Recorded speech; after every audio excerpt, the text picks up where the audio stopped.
Welcome to the Natural Academy podcast, Dr. Emile Sabga. Woo! Naturopathic Thanks for having me, Doctor guys. in the Yeah, house. yeah, yeah, yeah, yeah. Our What an second honor. guest. Yeah, we're so happy to have you. It's been super cool to watch this channel grow, guys, and to get the text from two of your best friends and be like, come join the party. I was there. I was there. So I'm so glad to be doing this with you guys this morning. Yeah, We love it. yeah. So yeah, and it's been cool to watch you grow too, because like we went to school together. We met at the Canadian College of Naturopathic Medicine, and we're like besties pretty much immediately. It's so and and like went through school together, and school was basically like trauma bonding with 12 courses per semester. So we got really close. But then from there, obviously we got everyone goes their separate ways and builds a practice or a life for themselves. And so it's been really cool to watch you grow into what the doctor that you are, but also the person and a new dad. So thank you. it's been so awesome to witness. So why don't you tell us a little bit about yourself, as a human, but also as a naturopathic doctor? Yeah, yeah, guys, thanks for that. It's super exciting to be here.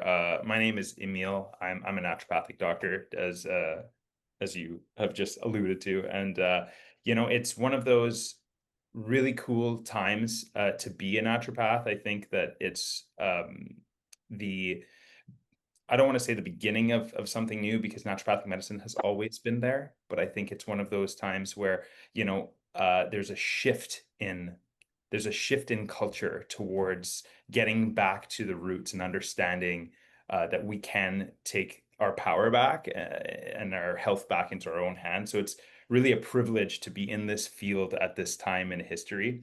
I've been in practice for about 5 years now.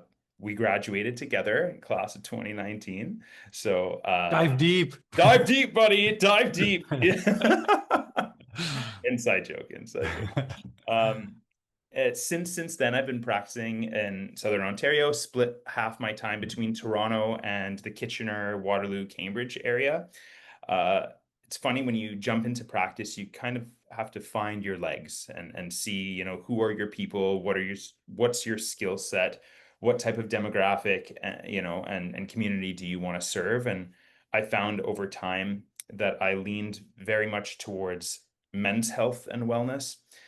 For people who are not familiar with the naturopathic world, for better or for worse, it is female dominated, which I think is amazing. But what that also leaves is gaps in the space for men to be taken care of. Now, truth be told, men already suck at taking care of themselves. So that's a whole other problem. But having someone to be able to guide men through their health and wellness journey, it didn't seem as though there was anybody really kind of leading that front. And I wanted to try to be that guy. And I try to be that guy every day. So anything from, you know, um, urinary issues, prostate issues, your typical cardiometabolic, heart, cholesterol, diabetes, uh, and a huge chunk of men's mental health as well. It all kind of bleeds into my practice, and it's been a really exciting journey so far, and I hope to keep learning and growing and doing my thing. So, yeah, we'll dive into all those topics today, I'm sure.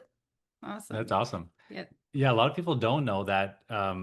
So you're saying like generally it's more female dominated, but also as like naturopathic doctors. So I was shocked when we went to school, it was literally like a 10-to-1 ratio of female to males. So there were Yes. like whatever, 10, 15 guys in our class, 100 plus females. But then also the clientele, like even that I see, it's mostly female based. And I think like you said, a lot of it is females are just more likely to seek out help. But I think there is this kind of like transition now. Maybe it's more associated with like biohacking, but people are into like the Mm. Huberman type stuff and Peter Attia trying to learn about like how to optimize their health. And it seems like there is this kind of resurgence of men, or I don't know if, maybe not resurgence is the right word, but gaining popularity in men's health and just becoming more aware of that. So I think you're onto something now and it's a good time. Yeah, and you're absolutely right. I think these big names in the science biohacking space have really kind of helped push things in the right direction for the industry to a certain degree. I think that there's a lot of, we have to be careful with like some of the very nitty-gritty micro stuff that people Right. talk about. And I'm sure you face this in your practice where people will come in, they'll be like, I heard that this thing at this dose does this thing. And it's Yeah. like, yes, but also are you eating vegetables? So like Right. let's not get lost in the micro and focus on the macro. And so that's a lot of the types of conversations that I'm having. But you know, that digression, I think these types of influences in media are definitely ROI positive in the end because it gets people interested in the conversation and gets people's feet in the door so that you can really start to make change, positive change in their life. So, Yeah. 100%. What, as men, you yourself, but also Dr. Emile, someone who mostly sees men in practice, what do you think it is about? I just find that men are very resistant to seeking care for themselves, Totally. honestly, until it's a point where it's like, okay, I really have to work on this. Um, and this is just totally generalizing, but I do find that women are much more um, proficient at like preventative health and seeking help before things get to a certain point, whereas men not as much. So what would you guys attribute that to? yeah, proactivity is not it does not come to men naturally. I'll tell you that. It's just not very reactive way of thinking across the board. You're right. It is totally a generalization, and I think it is changing. Um, I think a lot of it comes down to old school social norms and cultural norms. I think that there's been a long-standing narrative that, men should just suck it up, tough it out, and you know, just keep your head down and keep plowing. I think that's a big part of it. Um, but I also think that something that doesn't get talked about is there's also a lot of inherent fear that men feel, right? And, sometimes ignorance can be bliss, and I'm just not going to deal with this. I'm just going to put this in a box in my mind until I really have to deal with it. And oftentimes, only when it gets to that point, that's when, of course, we can still make positive change as naturopathic doctors, but a lot of the time, you know, when it gets to a moderate to severe point, we have to have more than just your typical baseline foundational naturopathic conversations. We now have to include family doctors, specialists, depending on the severity of the case, right? So I think the beauty of naturopathic medicine is its ability to be proactive and preventative and look to the future. It's like you're not going to try and put half your bank account down in the S&P 500 when you're in your 50s. You want to put that down in your teen years and your 20s, right? So that's really the best time to be investing in health before things get out of hand, right? So it's a Mhm. kind of a message I try to share with as many guys as I can. Yeah. Yeah, and you mentioned mental health too, and that's a huge one. And I think that it's really hard for anybody to be asking for help. And I do see this a lot in my male patients. And I was just looking up there to make sure that my statistics were right. But in Canada, suicide rates are 3 times higher in males versus females, right? And it's so alarming. And men need more help, than they're currently getting. And asking for help is actually not a sign of weakness. It is really truly a sign of strength, right? And especially before things get to that level where it is in a bad place. You're so right, and I think that, I think admitting that you need the help is probably the hardest part, because it's a full recognition and acceptance that something is wrong. And like I said before, I think that it's very male centric to just compartmentalize, tuck it in a corner of your mind and not deal with it. But oftentimes that's how things fester and that's how things grow. And before you know it, it snowballs to a point that's out of control. And I think that that's why we have statistics like this. Um, but simultaneously, I think that our men's health and men's mental health support systems just are not there yet. It's been a topic of conversation, I want to say, over the last decade. We've made leaps and bounds, but obviously the numbers are still showing that they're not favorable and there's more work to do. And the more practitioners that we have across all fields of healthcare, whether that's medical doctors, naturopathic doctors, psychotherapists, you know, RMTs, half their job, I swear, is being psychotherapists. You know, you're on the table and you're getting that therapeutic touch, but you're also having a conversation with someone that you trust and that there's value there too. You know, there's so many ways to support men's mental health from a professional standpoint, from a family and friend standpoint. We all have to just keep having this conversation because it's such an important one. Yeah, and I have like kind of one of my thoughts is that I feel like the way we approach it may just not be optimal for some men. Like I know personally, I'm just not inclined to seek out like one-on-one, therapy. I still do sometimes, but it's like it's just not what I gravitate towards. But in a group setting, I'm much more open to that. And I feel like men do well like being around other men and having some outlets. It doesn't necessarily have to be like we sit around a circle and like talk, but being physically active together or just having some sort of community. And I think finding like almost a different approach. And I don't know how this would get incorporated into naturopathic medicine, but I feel like part of it might be just like changing the way that we do approach this and finding different ways. Because females, I think they are better at having like that one-on-one conversation and opening up and being vulnerable. Whereas men, maybe that's just not what we need, but there's like a different way that we can approach it. So, do you have any thoughts about that?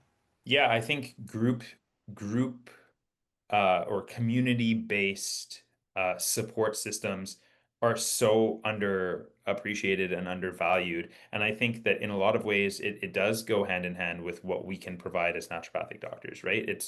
Um, we certainly have the skill sets to be able to facilitate those groups in a positive way. But in those settings, it's so much less about us and it's so much more about that building of community, bringing people together that's truly the magic of the medicine. I wish I could quote a study right now. I don't have the numbers, I don't have the data, but I've certainly seen multiple versions of the same study that show um, long-term health metrics across the board in communities where you know there's togetherness, either family units, friends, villages. You look not too far across the Atlantic Ocean towards Europe, and they have this in spades. They've maintained this way of living. Sure, they have more sunshine and they're close to the coast and their soil is better and their food is better. We could talk all about that as well, right? But I think what they have that a lot of us don't have anymore in North America is this community-based living. And it goes to show you don't need a doctor, you don't need a therapist in these types of scenarios because they're they have their group, they have their community to support them. And I think that the true epidemic in men's mental health is loneliness more than anything else. So, um, to your point, Andrew, like it's one of those things where, you put a bunch of guys in the same room and you have them riffing off of each other and they're playing sports and they're talking about their feelings for the first time, maybe. What a magical setting to create a healing space internally and externally. I love that, so we should do something like that. Actually, we should Yeah. really get that going. Yeah. Yeah. Yeah, we've had some conversations in the past about, trying to think about like maybe how can we do like a men's retreat or something like that. It's just obviously a lot of work to make that come together, but I think there is Totally. definitely something there. So Listen, if we'll you make it would come happen. to this retreat, comment down below, 5 star. Yeah. Leave a review on this podcast. I love it. Yeah. Mostly sports, minimal circle shares, basically. You got to throw it in, just sprinkle it in. But after Aggressive we've done the spike stuff, ball. Yeah. yeah, we'll Yeah. chop some wood first, and then when Get we're the taking a break, testosterone flowing. yeah. I love Okay. it. Okay. People I will love it. I love it. Hot cup of kava at the end of the night. That's when it all comes out. Yeah, Yeah. yeah, exactly. When it all comes out. I love it. So in practice, what kind of stuff would you see? Like, what are some of the main health concerns that you see with males, or like maybe just like lifestyle deficiencies? Do you see any like big problems, just like recurring themes when you're working with males? Totally, totally. There's definitely a lot of big buckets that I see as far as the concerns that I see in practice. Um, uh, how profane can I be on this thing? You can be as profane as you Yeah. want to be. Okay. Yeah.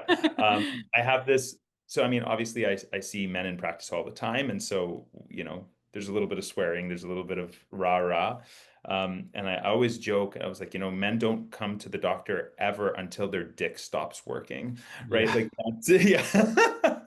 So I, That'll get them It's there. the that'll straw get them that breaks the there, camel's right? back. So right off the bat, the reason I want to say that and bring that up is because, a big part of my practice that I didn't actually anticipate it to be as big of a part of my practice as it is men's sexual health. Mostly, low libido, low drive, erectile dysfunction, and diving into all of the kind of epidemiology and reasoning why that occurs. In such a high percentage that one wouldn't expect. Again, something that doesn't get talked about a whole lot. Um, and the more that you dive into the data, you realize that it's multivariable. There's so many reasons why this is actually a growing issue, especially in younger men. You'd be shocked, men in their 20s, men in their 30s, and it's actually quite alarming. But when you really sit with these men and you talk about their lives and you look at their blood work and you understand their lifestyles in general, it's not hard to find where the gaps are. And oftentimes, if we can kind of, screw that screw and tap that nail and, you know, do a little bit of internal renovations, things can really kind of come back to normal. But it takes work to get there. And I think that that's half the battle is convincing anybody, but men in general, that you have to be an active participant in your own healing journey. You're not coming to a naturopath for a pill and then out the door you go. You're coming to participate and to be guided and to be held accountable for the work that you have to do to get back to where you want to be, So um, that's probably the biggest thing I see. And we can dive into that more if you're interested for sure. I love the Yeah. men's-based metaphors.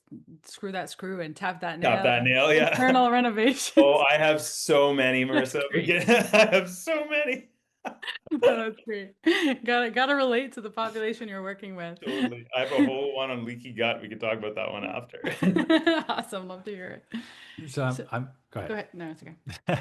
So I'm curious about for sexual health more specifically. You said there's like many reasons. A few that I can think of are like, you may have like a vascular problem where like, maybe you're unable to like physically get an erection because there's Yeah, some sort of vascular disease. There's also, I think probably a big one, and you could tell me if this is in my mind, this is probably the biggest, is like the stress component creating a hormonal imbalance. So people are burnt out. They, can't create these steroid hormones, can't produce testosterone, and there's just like, your body's in stress mode. It's not in reproduction mode, essentially.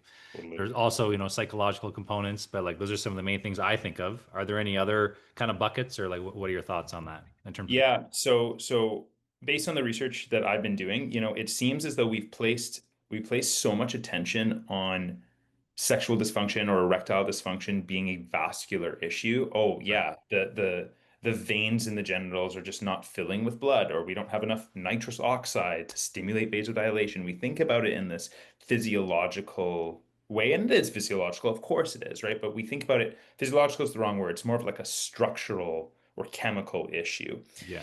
and traditional medicine or conventional Western medicine has treated this as such. When you look at the medications available, sildenafil, tadalafil, your typical like Viagra, Cialis, this is kind of what they're working on. They're working on these pathways that allow for vasodilation, so that we can maintain healthy erections and go on with our lives, right? But it seems as though the majority of these issues are actually stemming from two particular areas that we have not given enough attention or credence to. The first one is actually cardiometabolic health and insulin resistance. We're seeing there's a huge crossover with regards to poor blood sugar regulation, poor cholesterol, just general poor metabolic function, and how that translates over into sexual dysfunction. So that's a massive piece. And there's so much of that in the male population. And then the other piece is absolutely without a doubt, and we cannot ignore this, is the psychological or psychosocial perspective. And so, or they actually have a term for it, it's called psychogenic ED. And the research has suggested that 30 to 40% of all ED is exclusively psychogenic, which is Wow. insane. So one in three, maybe even slightly more than one in three cases, fully mental health based, anxiety, depression, stress, uh, and yes, of course, this translates physiologically and biochemically, but the root cause oftentimes is what's going on up here. And that can be a hard pill to swallow for a lot of men, but it has to be addressed, or else we're just not going to get the outcome that we're looking for. Hmm. Wow. Yeah, that's crazy. I wonder too, like, do you think like dopamine dysregulation plays into this? Because like obviously porn's very relevant. Even just people scrolling on Instagram, you see like, these girls with fake tits and whatever. Like it's just like everything is just so out of proportion of like what reality actually is. So then maybe when you're going to the bedroom, you have these unrealistic expectations. And is that kind of in the psychogenic bucket, would you say? Do you think that's contributing? Definitely. I mean, throw AI in there and you've got a perfect Yeah. storm too, right? So I think it's a huge issue, Yeah. the dopamine addicts that we all are, now more than ever, and it goes, pornography definitely plays a massive role in this, but it's everything, and it's everywhere. It's all over Instagram, it's all over TikTok. Um, Everything and everyone is over sexualized. We were just at the Jazz Fest on Queen East in the beaches last Friday, and God, I'm gonna sound like such a like an old grumpy man when I say this, but you know, we're walking around and we're pushing Marcus in the stroller, and I'm looking, and there's these groups of teenagers and groups of teenage girls specifically, and I I was like, oh my God, like I'm all for like body positivity. I'm all for like, feeling yourself, and but my goodness, the over sexualization of women today more than ever. Maybe I was just naive in the past, but I'm seeing it at a rate that is just you cannot look away, right? And it's everywhere, and so I can only imagine, what's happening in the mind of the young women today. It's definitely there's an equal and opposite force in the minds of young men as well, Yeah. so how do we fight this sociological battle? I don't know. I think it all starts with just individualized care and bringing more and more attention and awareness to men so that they can help to regulate their minds, regulate their stress, regulate their screen time. There's so many things that we can do. But you're right, it's so complicated and it's so hard today with everything that we have available to us, right? So Mhm. upward battle, but necessary battle. Yeah. Yeah, and what I love about what you're saying too is the erectile dysfunction or the ED. This is basically a symptom, right? Even though it feels like a diagnosis, right? We can Got it. go into the medical doctor and get a diagnosis, Mhm. but really it's just our body telling us that there's something going on underneath the surface that needs to be addressed, right? And it's not to be ignored or it's not to be masked with Viagra. So Totally. when you're working with someone like Dr. Emile, he's going to be helping you to get to the root cause of this so that you feel better, but also so that you're working on the root because this root can fester. Right now, the symptom is erectile dysfunction. And then if left untreated, what will come next, right? These are the types of things, the snowball effect of what comes next if you're not addressing these things. And when it comes to the psychosocial, the stress of it all or the mental aspect of erectile dysfunction, I mean, some men even just hearing that will be like, well, that just means talk therapy, and I don't want that. But it's not Mm. necessarily that, especially working with someone like Dr. Emil's so down to earth and so just he's also a man too, right? So you're gonna sit with the guy and shoot the shit with them and make them feel comfortable. And it's not just talk therapy. You're really gonna get to the bottom of it and give them tools to walk away with to then work on some of the things that may be underlying this erectile dysfunction. Totally. And I think pointing out that the fact that ED is not a diagnosis, but rather just a symptom, and we have to do some digging to figure out where it's coming from. To that point, if you come right out the gates and you bring up, the psychosocial or psychogenic component of ED, in my experience, it doesn't land well as the first thing that you bring up. And so sometimes you have to take someone through the forest rather than, like through the trees to get to the oasis in the center. There's an actual saying, and I don't know it, so I just had to. But yeah, you have to take them through the journey, right? The hero's journey. And oftentimes, what that means is what I call ruling out the scary stuff. So when they want to know, okay, well, why is this happening? I throw it all out there. I say it could be this, it could be this, it could be this, it could be this. And all of these things can be tested for. And we're going to rule them all out to make sure that you're A-okay. We're going to run these blood works. We're going to send you, if imaging is required, we'll check the prostate, we'll do all of these things. And oftentimes, this is not every time, but oftentimes, especially my younger males, it comes back, all this stuff comes back normal, right? Sometimes it doesn't. And then it was like, oh, we caught a fish, buddy. That's good. Let's treat that, Mhm. but sometimes, in the case where it all comes back normal and they're sitting across the desk from me and they're like, well, what now?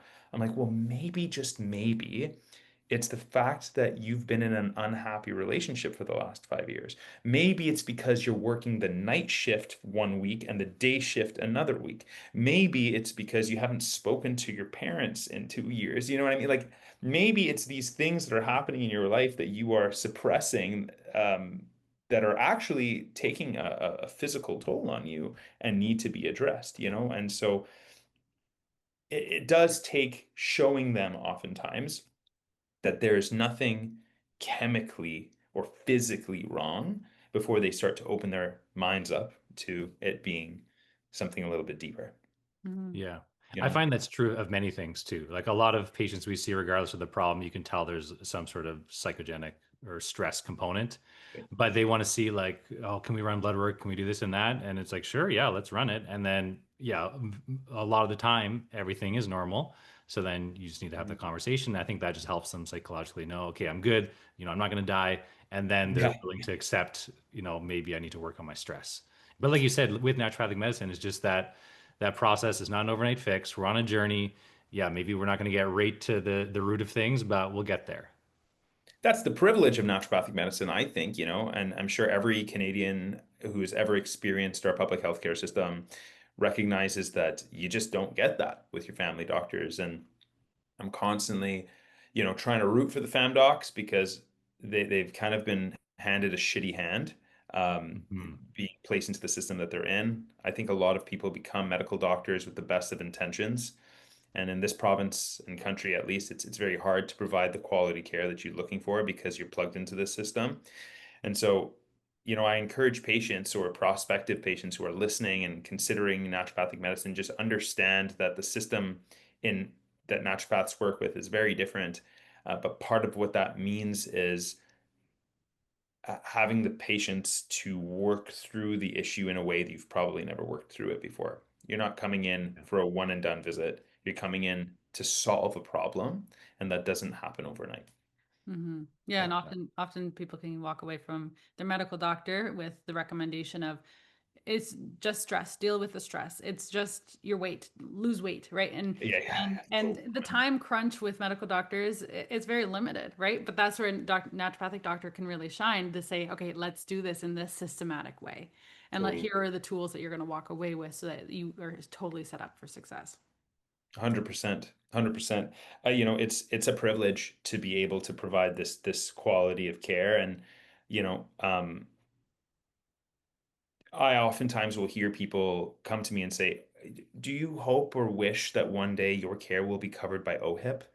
You know, and like not really. I do, hot take. I don't know if that, do I want this care to be more accessible? 100%. Do I think that getting plugged into an already broken system is the solution to make it more accessible? I don't think so, right? So, you know, um, obviously we had an earlier conversation about group care and understanding how we can reach larger demographics of people who need this type of care. I think that there's lots of ways to be creative and helpful, to make this more accessible. And I think everybody at some point needs a naturopathic doctor on their team. Obviously, doesn't sound biased at all coming from Yeah. one. Yeah. But We love I our just profession. we love it. We love it. Yeah, I so believe in what we do, and a lot of the time it's such a privilege to watch the results speak for themselves. And I have I have some, I'm sure we all have success stories in our practice, but there's a few that stick out in your mind, right? And um, it only takes, one really to tell you that thank you so much, you changed my life, Mhm. for it to be like, whoa, that I was meant to do this. I'm so happy I do this. And oftentimes I don't even like to take the credit because I was just the conduit, right? You did the work. It's not me, right? And I think that re-empowering a patient in that way is what's going to leave them with a sustainable result because it can Mm. continue long after your working relationship is done, you know? Yeah.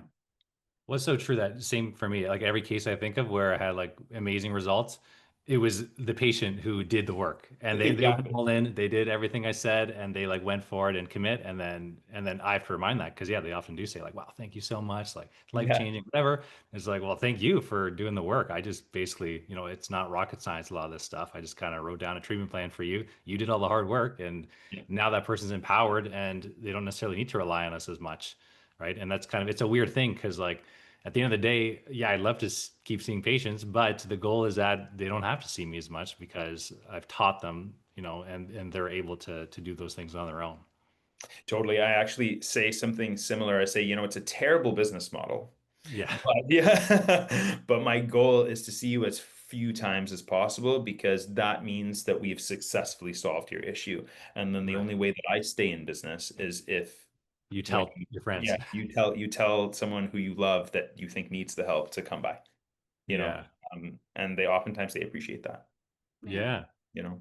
And even just going back to the accessibility piece, like the OHIP piece, I love what you said. Yeah, it is a very broken system, and it is actually really nice to be separate from that. And so many people are blessed with extended healthcare services, and Mm, coverage that so many people don't use, and you're paying for it, and you're I not know. using it. I know. It's there for you. So if you are lucky enough to have, healthcare, or sorry, insurance, like private healthcare insurance, then check out what is offered in there and use it if you feel called. If you're not and you have the if you don't have the finances to see a naturopathic doctor but you want to, I always refer people to where we went to school. The Canadian College of Naturopathic Yes, Medicine has a clinic there. I think, well, when we were there was like $40 an appointment. It's very totally. accessible. And you're also helping out the students because the students are learning. That's where we learned. We saw Yes, patients for that reduced price. yes. We paid to see you. It's so true. Yeah. We, Like we, we we didn't get didn't that make that money. money. Receive the money. This Yeah, our paid for by tuition. yeah. You know, But the experience is there for the students. And I know that they're always looking for new patients to sign up, and these students and are being guided by naturopathic doctors. So you're not just seeing a student, you're also seeing a qualified naturopathic doctor. So there are lots of options if you are looking to see a naturopath, but the means just aren't there because I know it can get expensive. totally. It certainly can, especially, the amount of coverage that people get for the type of care that is required. Like oftentimes even the coverage is not even enough, which is unfortunate. Um, but I think that there's a different piece outside of, why people don't use their benefits. And that's because I think, similar to what we talked about at the very beginning about people or men, especially in my practice, waiting for something to go wrong Mm. before seeking treatment. Year after year might go by and you're like, I'm fine. There's nothing really wrong. I don't have to use these benefits. I don't have to see a naturopath. But I would argue, honestly, quite the contrary. It's the perfect time to see a naturopath, right? Because if you have no data, no information on the baseline health of you at your honestly your best and healthiest state. If you have no problems, if you have no pain, if you have no anything, like what a blessing that is, right? What an unbelievable gift you've been given. If nothing else, you should document it through blood work and some kind of open up a chart with a naturopathic doctor to say, this is where I'm at and this is where I want to stay. Can you help me do that? What a great use of your naturopathic benefits care, in my opinion, um, Yeah. before things go wrong. So, Yeah. Yeah. I think we could do a better job maybe of spreading that message. I think, we try. You obviously are doing a phenomenal job with this podcast, getting out to as many people as you possibly can. But I mean, us as a profession in general, I think we can definitely make our voices louder, and we should. Yeah, Yeah. 100%. Yeah, and I think kind of on that topic too, so transitioning more into that cardiometabolic health, that's where like oftentimes it's not super obvious right away. It's not like you just wake up one day and you have diabetes. It's a You got it. slow, deterioration of essentially your mitochondrial health. Like that's all tied into how your metabolism works and cardiac function, all that stuff. So over time you see steady declines, and then next thing you know, like maybe you're pre-diabetic, or HbA1c is starting to rise, insulin levels are dysregulated, starting to see inflammatory markers going up, but you may not actually notice any specific illness. Your doctor wouldn't be able to tell you anything as you have any specific condition. So I think it is very helpful to kind of get on top of that early. And that's also something that is a little bit more actionable and tangible than like the psychogenic part. Like psychogenic, like we said, is very complicated, very individualized. But the cardiometabolic part, yeah, there's some individualization, but it is also like pretty simple stuff. So do you want to speak a little bit about that, and like what are some of the main things we can do to make sure that we're staying on top of that and optimizing our mitochondria? 100%. It's also it's a huge part of sexual health as well, right? As I mentioned earlier, the two big buckets. Um, it starts with understanding your baseline, and a lot of men, when they come into the office, I ask, so when's the last time you did blood work? And they're like, oh, well, I don't think I've ever done blood work, or Yeah. I can't remember, like I had this procedure in 2012 and I think they did blood work back then in the hospital, Right. like that's the kind of stuff I hear, so it's like, okay, so what you're telling me is you have no idea what's going on inside of your body at any given time, and you're just kind of trusting it to take care of itself, and you're not participating in that in any way. And they're like, okay, fine. Yeah, a little bit of tough love goes a long way with the male patients, by the way, just putting Yeah. that out there. So once I kind of give them my explanation of why it's important to establish that baseline, 9.9 times out of 10, they're super down, they're excited, they become invested, and so we'll run a very extensive panel oftentimes. Life Labs offers a bundle package for naturopathic doctors called the Enhanced Healthy Living Assessment Panel. Yeah, super helpful. Yeah, great one. I will almost always add to it a little bit because it doesn't include any of your major hormonal markers. For sure, free and total testosterone will be on there.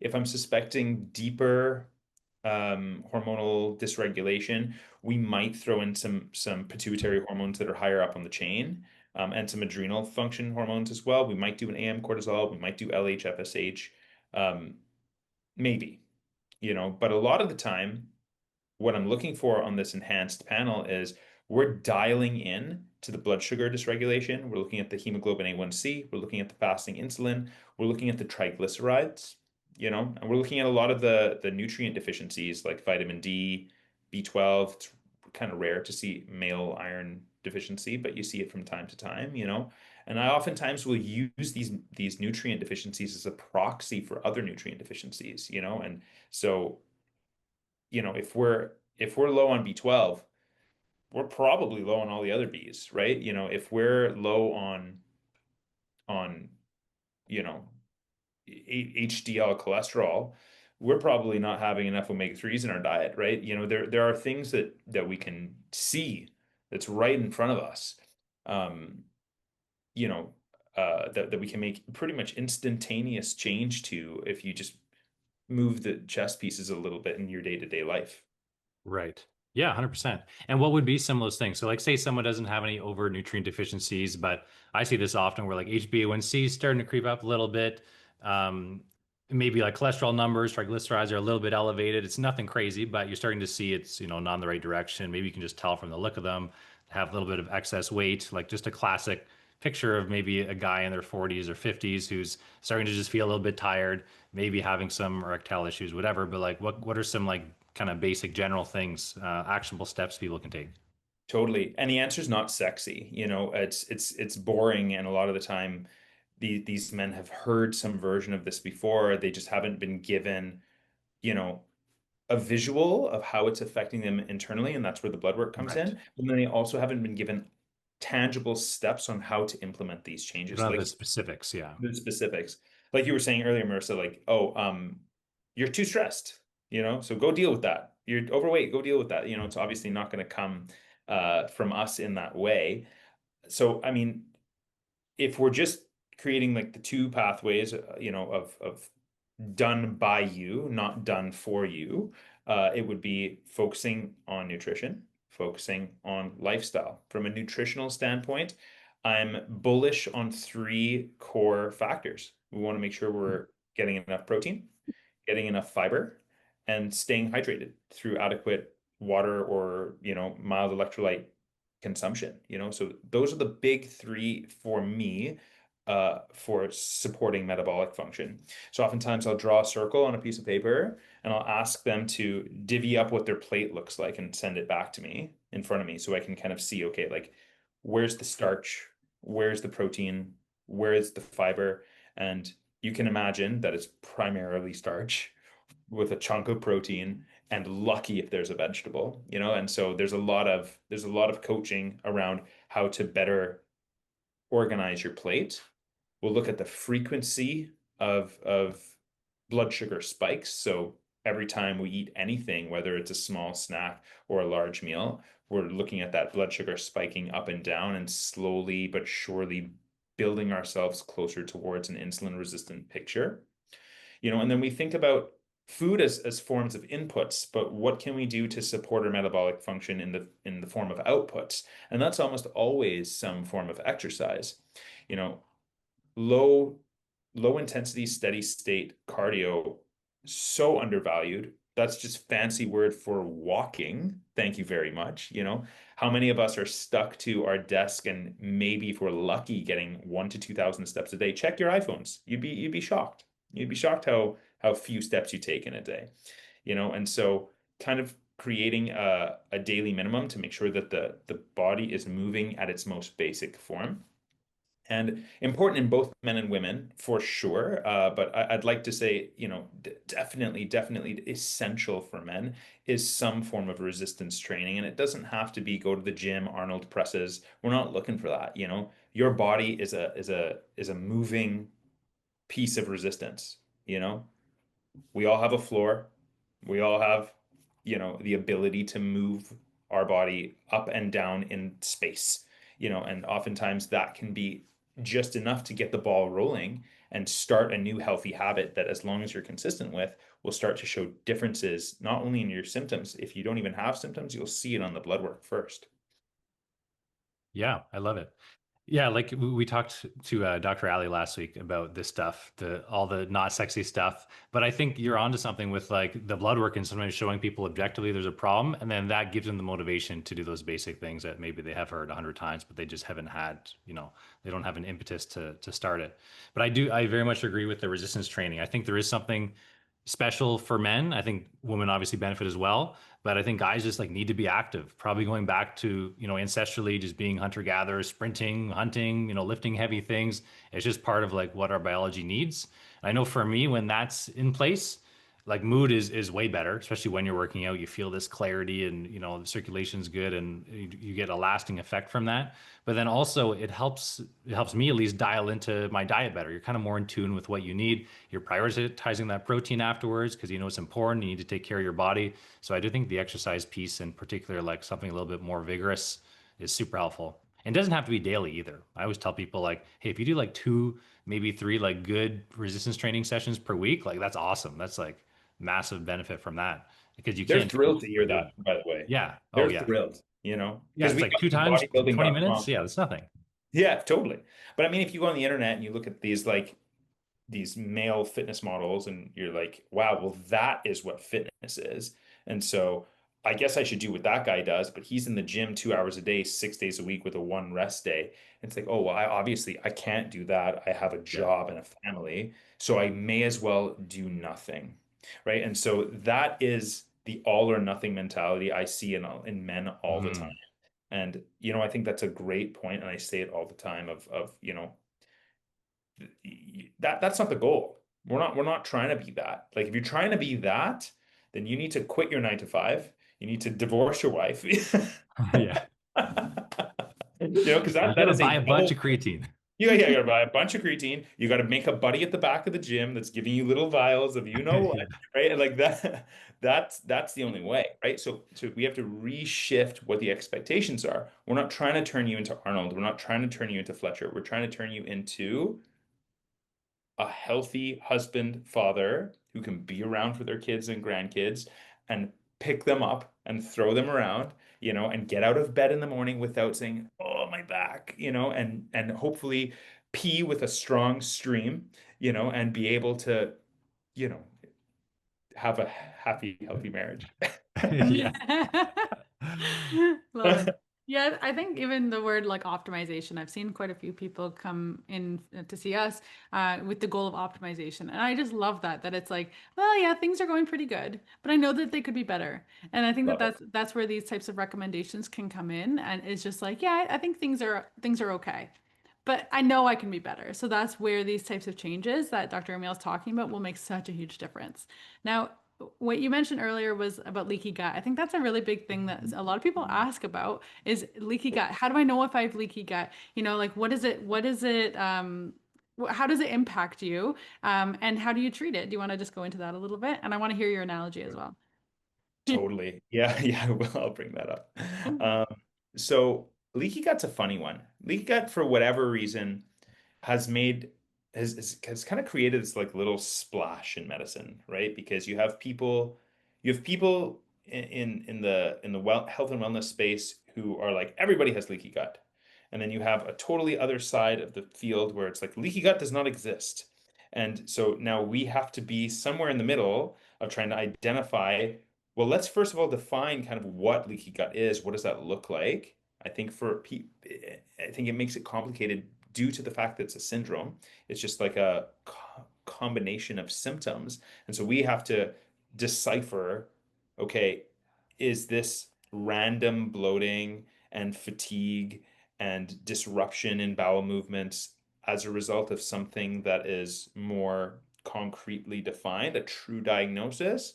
Or is there a kind of this cumulative perfect storm of symptoms that's coming together as a result of poor diet choices, stress in the lifestyle, poor sleep, environmental factors? So roundabout way of essentially saying, it's the naturopath's job to kind of determine, is this person experiencing what we would classify as leaky gut, and then kind of create a custom plan to be able to fix that. So there's things within our control, there's things outside of our control, right? And the more that we focus on the things that are within our control and take those things back, we can start to chip away at the pile of items or variables that are contributing to the leaky gut. So one of the first places I start is obviously the easiest one to control is nutrition. So this is kind of where my analogy comes in. So imagine you're, renovating or building a house. Let's use renovating a house, right? Um, for those of you who don't know on the podcast, Dr. Marissa and Dr. Andrew recently had a flood in their basement. Oh, not good, right? So they so there so there's a little bit of renoing going on. So this is quite poignant if you don't mind. Um, if you're eating foods that are causing the damage, right, and you're chipping away at the walls of the gut, it's essentially like having a demolition team, chipping away at the walls. You're breaking them down further and further. So if you take a supplement that is supposed to be supporting the rebuilding of intestinal lining, let's use an example like L-glutamine amino acid powder, but you haven't taken the demolition team out the house. Why are you bringing the drywallers in? Right? You're patching this wall to just punch a hole in the other one, right? Mm. So we have to be able to combine both together so that the right team is working at the right time to actually have a house that is stable. So it all starts with kind of identifying what are the contributing factors. Diet's almost always a big one. Lifestyle, stress, environment, removing what we can control, and starting to put the good inputs back into the system to rebuild. what the outcome looks like is, of course, we're looking for reduction in symptoms. If it's a syndrome, that's what we're looking for, right? But at the end of the day, it's life changing for so many people that live with this syndrome, because they're affected at the worst time. If at the most severe situation, they'll have a sip of water and they'll bloat, right? Because the gut is so compromised. So, Hmm. I think that it's complicated. There's a lot of work to be done, but it all kind of comes down to sitting with the patient, understanding their case, understanding what the variables that are contributing are, moving the chess pieces, and making it happen. Hmm. Yeah, I love that visual of the renovation. And you're right, like some people can drink water and feel bloating, and it's not the water, it's the environment, it's the terrain inside of the gut that needs support. Some of the top sensitivities that I see, dietary sensitivities, would be like dairy, gluten, soy. Coffee can be a huge one too. Really Um, can be, Egg is another unfortunately. one, unfortunately. Yeah. Do you see any other top ones come back? I mean, I'm still a lot of the time I'm dealing with people who are, it's muffins and donuts for breakfast, right? So like we're still there, a lot Hmm. of the time. So it's some of the easiest, most superficial, right in your face issues.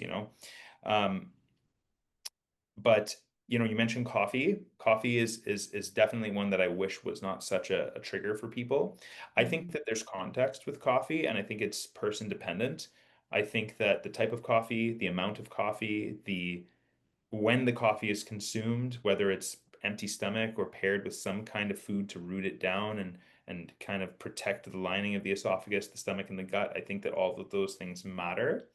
But it's uh, you know it, how do I say, it's so much more than just the food, right? I think Yeah. that lifestyle plays a massive contributing role as well, and it's hard to change that sometimes when we're stuck in our ways, but we have to find a way to strategize and give our patients some options and Hmm. we can get there.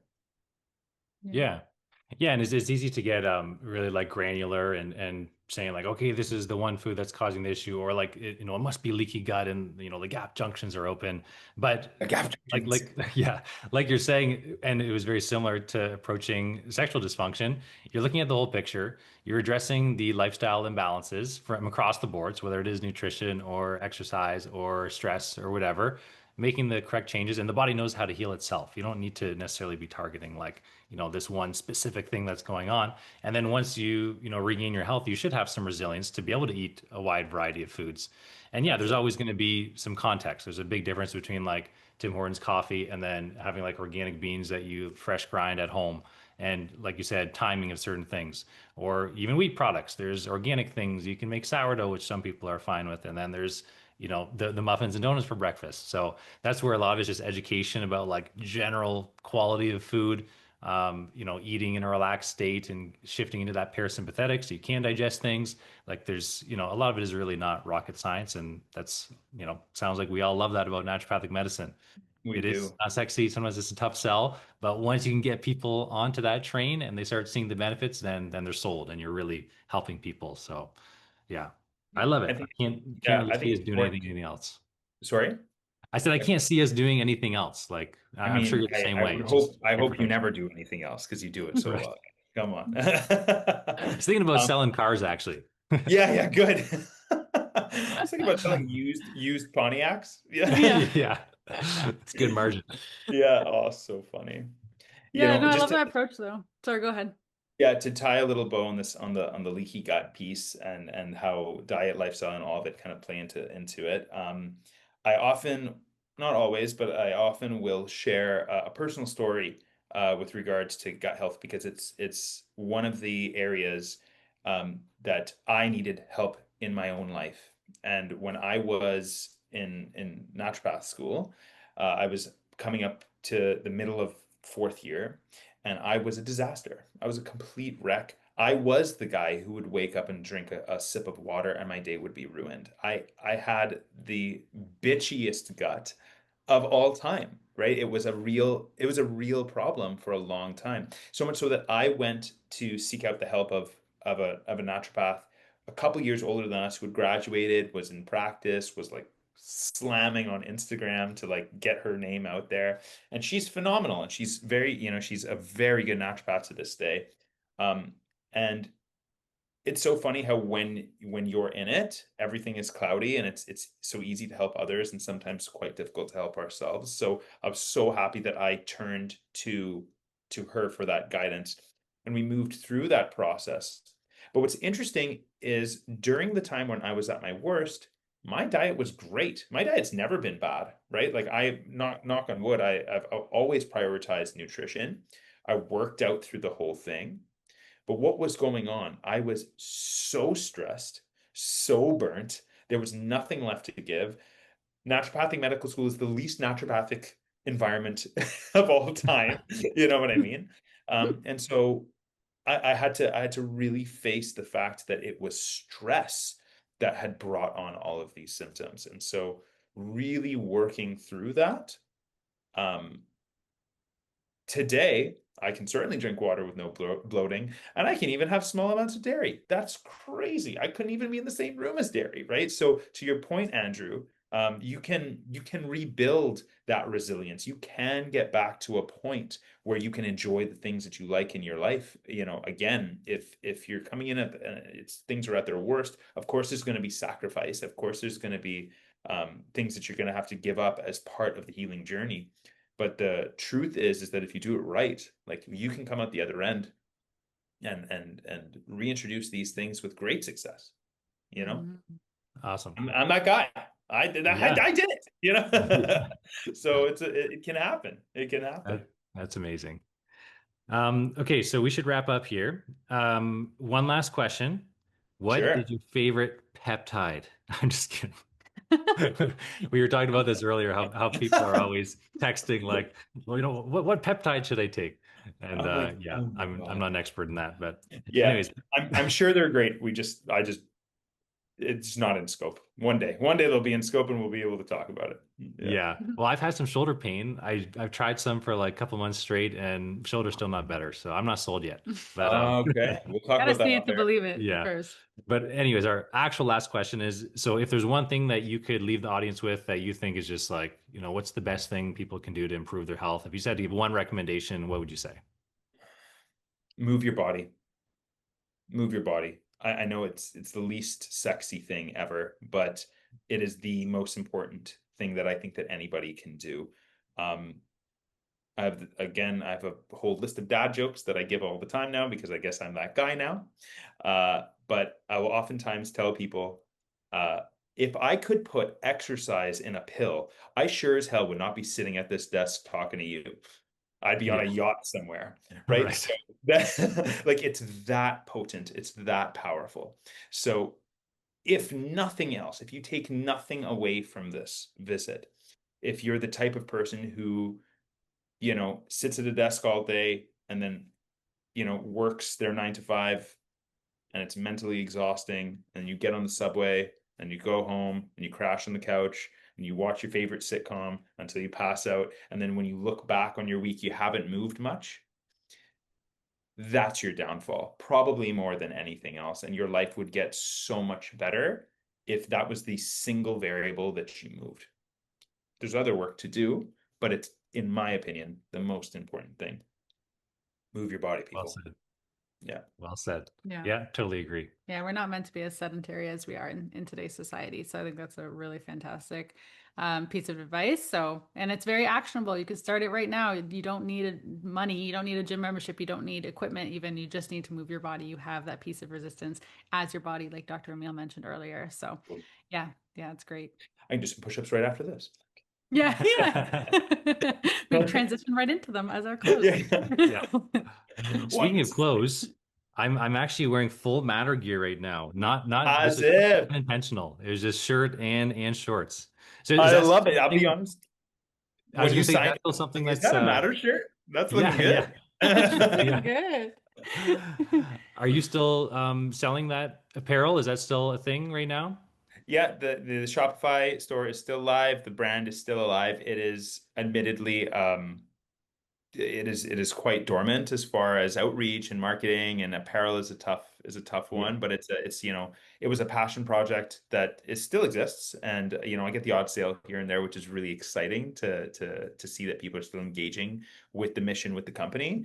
But I am but a mere mortal with Yeah. only a finite amount of energy, and I find that the energy that I spend in my professional life on my practice is the most fulfilling, and the most important piece of my journey here. So that's kind of where I've taken it. Matter will always be there, It's We'll put a link in the show notes for anybody listening if you want to check out the Matter gear. totally. Andrew loves it. He wears it all the They're time. my favorite shorts for sure. We've Like given them, 100%. we've gifted them to a friend, to my brother-in-law. We've recommended them to other friends who've bought them, and everybody has the best reviews of them. My brother-in-law, I think he had to That's- buy like three pairs. I think it's all he wears really, Yeah. because he just loves them so much. So it's just you did a really good job with the Matter gear. So Thank yeah, you. it's a Thank you. great It was a great lot of purchase. work to put together, but I'm so happy with how it turned out. And it's just apparel is a funny thing, man. Like you get the Facebook ads and the this and the that. And it's like I care more about the message and the quality of the material than I do about, ROI on Shopify. So I think that's probably why, Yeah. we are where we are. But I'm so happy that you're enjoying the gear, my man. It looks good on you. Hell yeah. Thank you. Thank you. I love it. And where can people find you? Because I know that you've been active on YouTube and Instagram, and I know that that's something that you just put out so much value on there too. So maybe you can just share your handles and anywhere else that people can find you, maybe to book with you as well. Totally. Yeah. So, I mean, Instagram is my main squeeze at the moment. Uh, Dr. Emile Sabga on Instagram. You can find the same link, Dr. Emile Sabga on YouTube. Keen to get back on YouTube. It's been a hot minute since I've put out some content there. But the best place to reach me is Instagram. Practice half my week here in Toronto. I practice half my week in the Kitchener, Waterloo area, and all of my bookable links are at the link tree in the bio. So shoot me a DM, send me a message. I love connecting with anyone who wants to talk naturopathic medicine. It's my whole jam. So thank you for having me on this, guys. This has been a real pleasure. What a great way to spend the morning. Oh, that's awesome. And Dr. Mail also works virtually all over Ontario And and Manitoba. Manitoba. I For do all too our many things, Manitoba guys. listeners. I do too many things, but it's good. It's great. Send this to your Manitoba friends. Well, thank you so much for sharing your morning with us. And yeah, we're just so glad that you can share your message because you're clearly so passionate and so good at what you do. So thank you. Thanks, guys. Thank you, Thanks, guys. sir. We'll see you at the next one. See ya.